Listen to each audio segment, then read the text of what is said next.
4-year-old who couldn't even swim, who the only reason he was alone with her was because she had a broken floaty. She couldn't even properly wipe her own bottom. And as the court is aware, she says Zachary spit on his genitals and rubbed them against hers. How does a 4-year-old even know about something like that? Welcome to the Court of Justice. Calling 2019 CR 8670, State of Texas versus Zachary Warren. Could I have parties announced for the record, please, for the state? Michelle Hayden for the state. For the defense? Robert Mauer for defendant, Your Honor. All right, are you Zachary Warren? I am, Your Honor. All right, you entered a plea in this case. I think someone else did the plea. So you entered a plea on April 19th to the offense of indecency with a child by contact. According to the plea bargaining agreement, punishments to be assessed at a cap of 12 years. The state is opposed to your applications. Have both parties had a chance to review the PSI report? State? We have, Your Honor. Defense? We have, Your Honor. Any objections? State? No, Your Honor. Defense? No. State, do you have any witnesses? We have one brief witness. Marina is getting her. All right. All right, could you raise your right hand for me, please? You solemnly swear or affirm the testimony you give will be the truth and nothing but the truth, so help you God? Yes, ma'am. All right, if you could lower your hand, state your name and spell it for the record, please. Charissa Borlace, Charissa. Excuse me, no children in the courtroom. Are those your witnesses? No, Your Honor. All right, who's bringing babies to the courtroom? There's something called COVID, and this courthouse is germy. No matter how we try to clean it, toddlers and infants most likely should not be brought to the courthouse. Sorry about that. That's okay. All right, state, you may proceed. Wait, can she? Okay, spell it first name again. Charissa, Charissa. Borlace, Borlace. All right, state. Good morning, Charissa. Good morning. You understand that we're here for sentencing today. Yes. Can you tell the court who Allison Borlace is to you? She is my stepdaughter. And who was Zachary Warren to you? He's my brother-in-law. And prior to the incident in June 2017 and the outcry in January 2018, were Allison and Zachary close? Yes. Can you describe the relationship? They got along great. I mean, she loved her uncle so much. And did you trust Zachary? And how did you find out that Zachary had molested Allison? She came to me and just started talking about it. She was scared to talk about it. It was the first of the year of 2018. Sorry, I'm a little troubled. And she just told me everything that happened. And how was Allison when she told you this? She was scared. She was worried that she would be in trouble. She didn't really understand that she didn't do anything wrong. And how old was she at the time? Whenever it happened, she was 4. And how was it for you and your family, your husband, finding out something like this had happened? It was a very scary situation. I mean, it's all family together, and that's your daughter that's in behind you telling you what had happened. It breaks your heart. How has this affected your family? Definitely made it difficult. I mean, think about family gatherings and everything. It's kind of split. It's hard for everyone to get together, and it's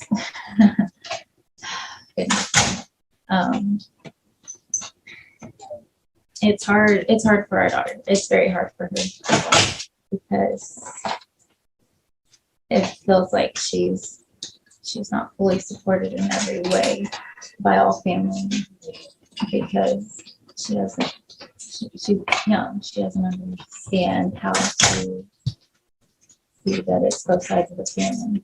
How has this affected her? Very badly. She has gone through many therapy sessions. She talks to me, probably brings up something about the incident at least once a week. in some form or fashion. How has this affected you and your husband? It's just mostly knowing how to support our daughter. I mean, and with it being such close family together, and because of it being his family, we have to figure out how to support our daughter and it's different. Is this something that continues to affect your family? Oh, yes. In what ways?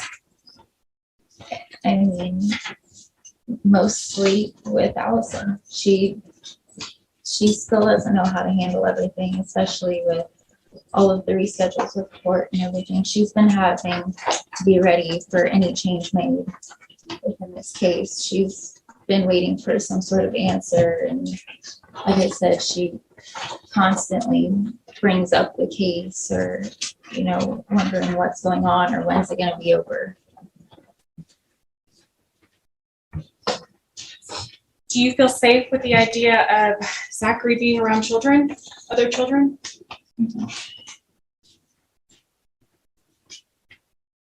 Do you want Zachary held accountable? I'll pass the witness. No questions. All right, thank you for coming in. All right, State, do you have any other witnesses? No, Your Honor. Defense? Judge, I'd like to call Christine Miller, please.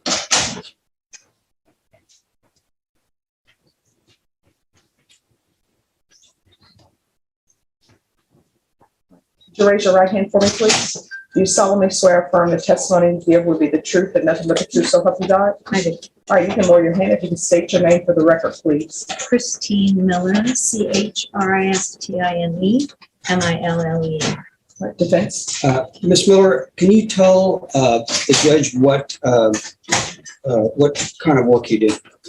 I'm a licensed professional counselor with the state of Texas, in Bernie, Texas. Okay, and tell the judge what kind of counseling services you ordinarily perform, or what you're licensed to perform. So I use a couple of techniques for people to help them. Counseling is a way of confiding in someone, and the techniques that I use are cognitive behavioral therapy, which is change your mind, changes your body, and vice versa. I also use something called EMDR, which changes the mental pathways in your brain. And that helps people who have gone through a really hard time in the past or with post-traumatic stress. And that helps them not experience those triggers, post-traumatic stress symptoms. And it's highly effective. It's the #1 most researched method in counseling. So I've had a lot of success with that. I have been using it since 2012, where I've been trained. So let me try to break this down into just a couple of questions. So how long have you been licensed as a counselor, you said? Since 2012, fully licensed, without being an intern since 2016. In that time, have you worked with other people who have come to you for counseling regarding sex offenses or family violence offenses? Family violence, yes, not specifically sex offenses. Okay, so can you tell the court how you met Zach, and then about the type of treatment and services you provided to Zach? He was referred to me by a previous client, and I have seen him 4 times recently, and it is my opinion that he has been honest with me, forthcoming, explained the situation. I was able to use the techniques that I have described to you on at least 2 of the 4 occasions. And I felt his sincerity and honesty with me and openness. So when you talk about the treatment you provided, does that explore his past history? Does that talk about things that trigger him? Does the work you do, is that supposed to work on him being able to be a better person moving forward? Yes, so it takes those memories, those childhood memories, and we change the mental result. It's, for example, you change the ending to a story. You might read a story, you change the ending. You can do that in your brain. It's fascinating. And they're exploring all kinds of neural pathways in the brain nowadays. And so keeping up with that, it actually changes your behavior.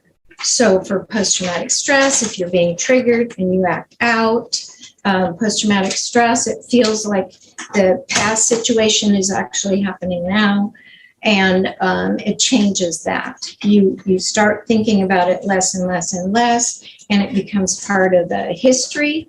And then already we used it, and the next time he said he confronted a person, and it was very helpful to him from his past, and he was able to focus not on the past, but on how he's going to behave in the future. So moving forward, if the judge gives Zach probation, I guess, will you continue to work with Zach Yes, in counseling yes, and work with these different techniques that you use in order to help him deal with the issues he dealt with when he was yes. younger? He has asked to be continued, and I would gladly pursue that. Okay, now, you're not, you and I talked about this, you're not licensed to perform any sort of risk assessment. No. That's just a different specified type of license that you didn't seek, right? Not that. Okay. Suicidal risk assessment, I can. Okay. And he has not exhibited any of those different symptoms. So, but actual sex problems, I've never, that's a whole different thing that I'm not certified to do. But so will the treatment that you're providing him, will that help him, do you think, in all of his life moving forward? And not just the issues, the sex offender issues and things like that, but the life issues moving forward? Absolutely. It helps us with those triggers. It helps addictions of any sort. It helps behavior issues. It's really amazing technique and treatment. So, but it does require a certain number of sessions to be able to come, so that if probation is judged, then he would, I feel like he could be required to attend counseling with those treatments in mind. Okay.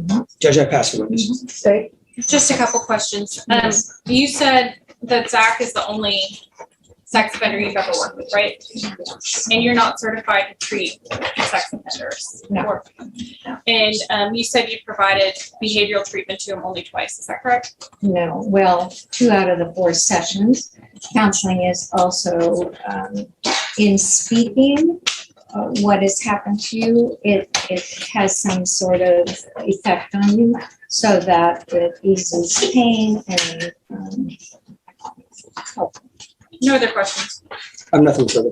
All right, thank you. Defense, call your next witness. Laura Lee Warren. Can you raise your right hand for me, please? Do you solemnly swear or affirm the testimony you give will be the truth and nothing but the truth, so help you God? Or you can lower your hand and need you to speak up. Could you state your name and spell it for the record? Okay, my name is Laura Lee Warren, LARALEEWARREN.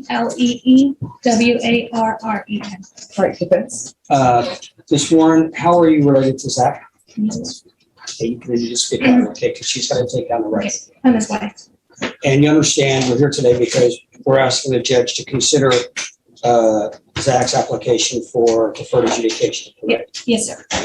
And you know what he's charged with, correct? Yes, sir. And he entered a plea in that case, and he's applying for deferred.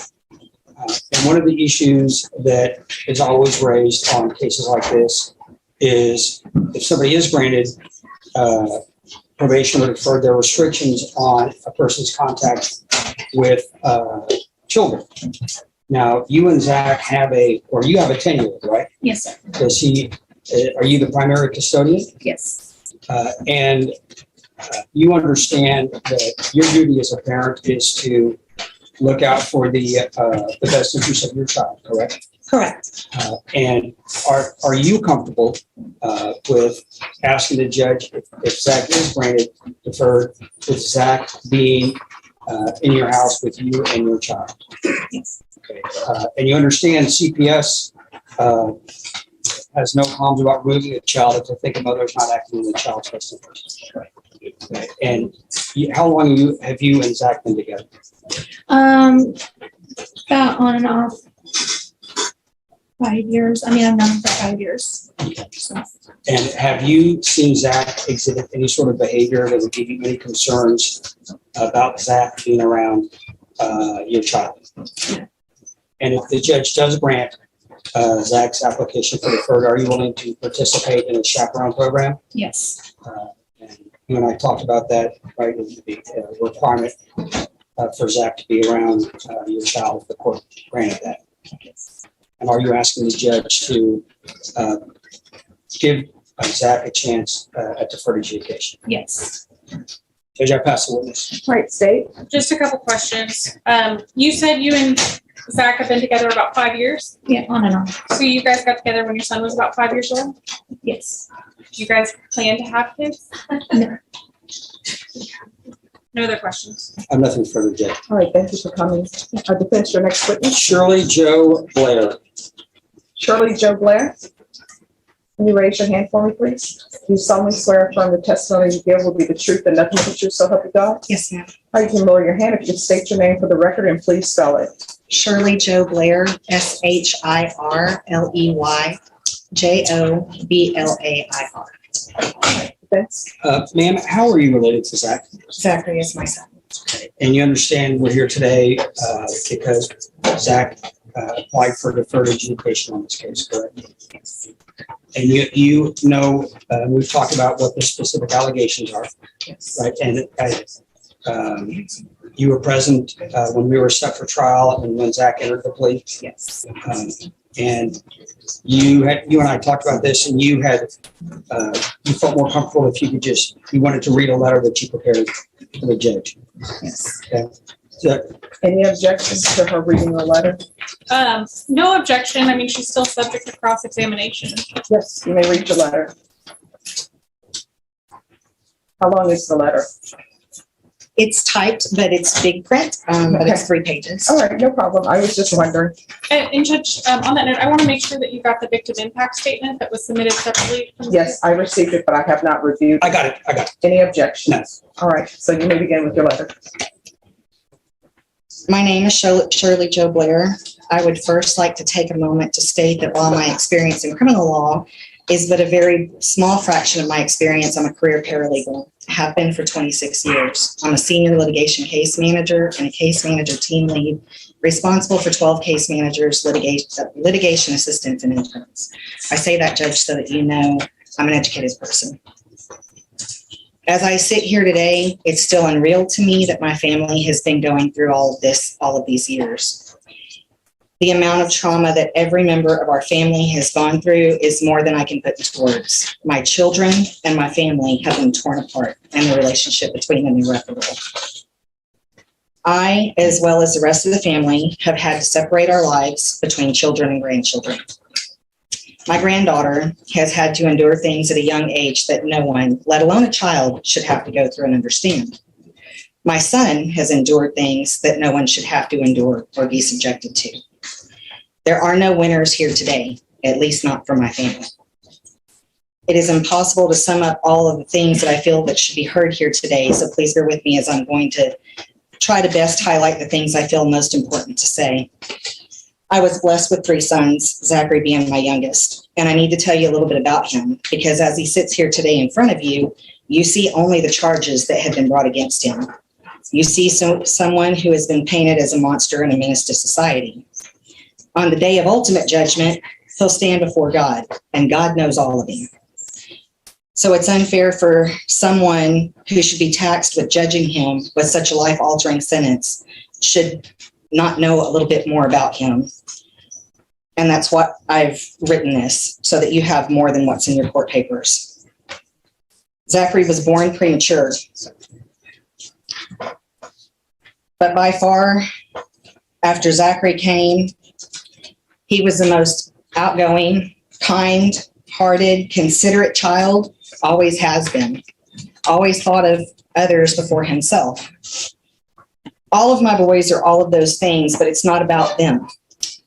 Zachary has always had such a deep-rooted sense of need to take care of everyone around him, make them laugh, feel welcome, and feel loved.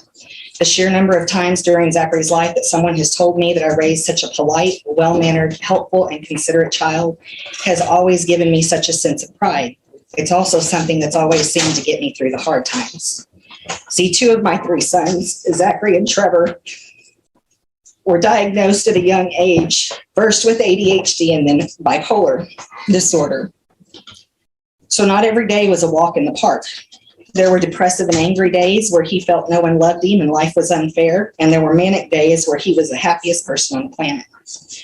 At his core, though, Zachary is and always has been that sweet, loving, funny, considerate person that even his oldest brother, Colton, father of my granddaughter, the absolute joy of my life, who is the focus of these charges, would have to say was true. Zachary is a product of a broken home. At the age of 5, Zachary's father abandoned us and left me with 3 young boys to figure out how to take care of alone. I was a sole provider most of their lives because their father, who is also bipolar, couldn't keep a job most of the time and was in and out of jail. He did show back in their lives, but their relationships with their father were always strained due to the mental illnesses that they all fought. We moved fairly often during the boys' childhoods. While I tried to be the best mother I know how to be, I was young and raising them as a single mother, and I made choices that I did not realize were bad at the time. Choices that made life harder on my children. Choices that led my children to go through things I was unaware of until their adulthoods. I knew my children had not had the easiest of childhoods, but they sheltered me from many things that I should have protected them from. Here again, we see the kindness and consideration all of my boys possess. On September 26, 2012, God blessed my family with the most beautiful ray of sunshine, Allison Louise. This little girl changed our lives. If you have children, you know that the love you feel for them the moment they're placed in your arms makes your heart feel so full it could almost burst. If you have grandchildren, you know the moment that grandchild is placed in your arms that you only thought you knew what love was. This is very important for me to say and for you to hear, because the love that I'm explaining to you has only deepened over the last almost 10 years. I lived next door to my oldest son, Colton, and Shyla, Allison's mother, when Allison was born. I was lucky enough to see her every day, as was Zachary. I spent almost every day with Allison for the first 3 years of her life. She lived with me for almost 2.5 of those 3 years. She is more than my grandchild. She's the daughter I never had. The bond that I have with that child goes beyond my comprehension. I can tell you that I would wager money that there is no greater love on this earth than the love I have for her. The love that Zachary had for Allison was also very deep. Allison and Zachary bonded from the beginning. Zachary would beg to hold her, feed her, laugh, and play with her. He would rock her to sleep, help teach her to walk and talk. The 2 of them were inseparable. In a crowded room, Allison would choose Zachary to hold her over even her parents. When the allegations of these charges occurred, Zachary would have been just about 20 years old and Allison almost 5. It was almost a year after the allegations that the charges were filed, and Zachary was arrested on charges that could very well be considered one of the most strictly punishable charges in our judicial system. To make matters worse, through no fault of his own or this court's, COVID has further delayed this whole situation, causing it to go on far longer than it should have. I'm not sure if anyone can imagine the pain and suffering that he went through during the first year, not knowing what would come of all of this. Then he spent the remainder of these years strapped with an ankle monitor. Anyone facing charges like this is bound to carry a heavy burden. Imagine carrying that burden being someone who suffers from bipolar disorder. The hell of it all has been a lot all of the time and almost unbearable at times to watch a child go through. Over the years, as this has gone on, Zachary has worked hard to try to have a normal life. He's a loving husband and stepfather to a child whose father passed away when he was very young. He's found peace through prayers and relationships he has formed with members of the church. He has a good job and supports his family. He's shown up during inclement weather in the middle of the night and on the weekends to fix things for his grandparents. He's taken in friends in their time of need to help them get back on their feet. Zachary has worked very hard to have a better life, and Zachary always puts others before himself. I know that plenty of mothers have sat here before you and pled for mercy for their child.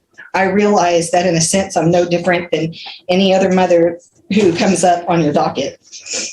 What I hope is that a glimpse into Zachary's life I've provided has successfully conveyed that Zachary is not just the charges before you. He's a young man who has suffered in life, a young man who has worked to better his life, the life of his little family, and a young man who is caring and compassionate, and not just a common criminal you may be accustomed to seeing in your courtroom every day. I hope also that you will see that I am not just another mother. I am the grandmother to the child in question. The grandmother who is very much still a part of this little girl's life and who wants nothing more than to erase the last 5 years from ever having been experienced, for her sake and for Zachary's. I'm someone who can sit here before you today and tell you that I do not believe that my son is a threat to any child, that an allegation like this will never be made against him again. I'm sitting here today asking you to take into consideration the fact that the man you are judging today could benefit and has already benefited from counseling. Asking you to take into consideration the time, money, loss of friends and family, jobs, and untold sleepless nights and agony that he's gone through over the course of this case. Asking you to ask yourself if tearing him away from the life and family he loves and who loves him is the right course of action. Asking you to believe that Zachary has a support system of not only family members, but members of the church who want to help him build a better life and be the best version of himself.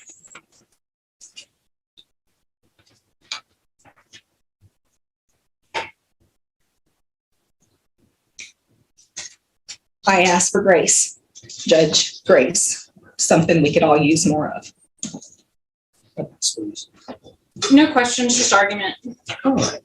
So I want you to I want to let you know something about the 187 District Court. I don't see anybody in here as a common criminal or criminal. Everybody who comes before me, I see them as individuals. You understand? All right. Thank you for coming in and letting me know about your son. All right. The court will hear argument. Brief argument, state. This case is not about Zachary Warren. This case is about Allison Borlas, who was a 4-year-old child at the time, and what Zachary did to her, how he betrayed her, how he violated her, how he destroyed this family because of his actions and no one else's. This was a 4-year-old who couldn't even swim, who the only reason he was alone with her was because she had a broken floaty. She couldn't even properly wipe her own bottom. And as the court is aware, she says Zachary spit on his genitals and rubbed them against hers. How does a 4-year-old even know about something like that? Now, we've heard from testimony, Zachary still has access to children. That terrifies me. That should terrify this court. Some actions are just so heinous that it doesn't matter that it's a one-time thing. It doesn't matter that it's one child. He needs to be held accountable. He's still not taking responsibility. He's still saying this didn't happen, that he's being framed. He's not showing remorse. He's not apologizing, just blaming. We're asking you, based on the facts of this case, based on what Alice and her family have been through, based on what he's done to this entire family, that you send him to prison for the full 12 years and that you hit the cap. All right, defense. Judge, it's the courts where people take no contest pleas every day. People accept plea bargains every day. Even in a situation, and the court remembers when you were a defense lawyer, in situations where defendants maintain their innocence, but accept a plea bargain knowing the ramifications of a trial, particularly on a case like this. with the range of punishment. Obviously, when we came up for trial, finally, after we made it out the other side of COVID, the state understood the nature of their case just like I did, which is how we arrived at the plea bargain. So at the time the plea bargain was accepted, Zach and I and his mother and the lawyer that she works for was here as well. And they sat down. I talked to them about the plea bargain and what the options were. And this was the decision that was made. And so I tell people I'm not going to put you on the stand to have you lie or make you say something that's untrue. Zach still stands by his plea. And wants the court to honor the plea bargain. I know some courts would probably consider, busting the deal and telling people to go to trial. Zach stands by his plea and is willing to accept the consequences. What we do ask, I don't think I've heard a more eloquent argument in my time of practice than I heard from Zach's mom. Just as far as I think we do have a tendency to look at the offense and not the person behind it.